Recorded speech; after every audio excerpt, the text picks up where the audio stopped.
গভীর রাতে পাচারের সময় চেরাই কাঠ বোঝাই গাড়ি আটক বন দফতরের হাতে। গাড়ি দুর্ঘটনায় ফেলে পালিয়ে গেল চালক। ঘটনা ধর্মনগর রেঞ্জের আওতাধীন জুড়ি ফরেস্ট বিট এলাকায়। জানা যায়, গতকাল অর্থাৎ বুধবার গভীর রাতে বাগবাসা ধর্মনগর সড়ক দিয়ে চেরাই কাঠ পাচার হবে এমন খবর যায় জুড়ি বিটের বিট অফিসার বিশ্বজিৎ দাসের নিকট। এই খবরের উপর ভর করে বিট অফিসার দলবল নিয়ে বুধবার গভীর রাতে উক্ত সড়কে ওত পেতে বসেন। এমন সময়ে বাগবাসার দিক থেকে TR02D 1880 নম্বরের একটি বোলেরো গাড়ি আসতেই বনকর্মীরা গাড়িটি আটকের জন্য সিগন্যাল দিলে তা অমান্য করে দ্রুত গতিতে গাড়িটি চলে যায়।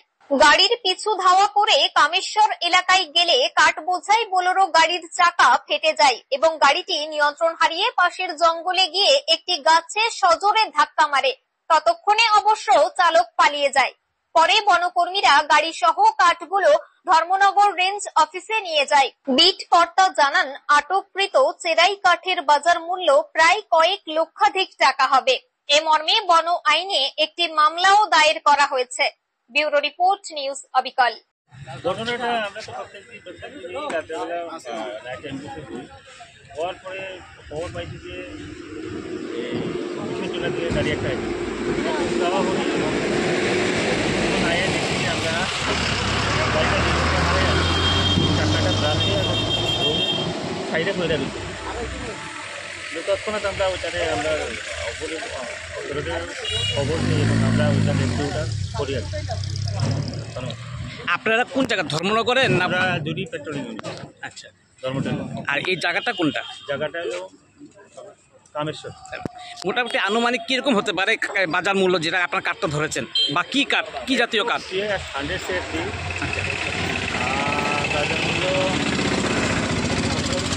1 লক্ষ। কোন জায়গা থেকে? হ্যাঁ, কোন জায়গা থেকে? এক্স্যাক্টলি তো লোকেশনটা বলতে পারবো না, কারণ ইনফরমেশন আসছিল যে গাড়িটা আসবে আপনার মেইন রোড দিয়ে। কোথা থেকে আসছে কি বলতে পারছি না। এখানে আসার পর আমরা ধাওয়া করি। এটা আজকে সকালে? আজকে আর চালক? চালক তো বলা তো, কারণ আমাদের চালকটা পালিয়ে গেছে, আসছে। এখন তো কাঠগুলো ধর্মনগর বন দপ্তরে এখানে নিয়ে যাবেন নাকি? হ্যাঁ, দেখি আমাদের কর্তৃপক্ষ যা বলে আমরা সেটাই করবো। ওখানে রাখবো না আমাদের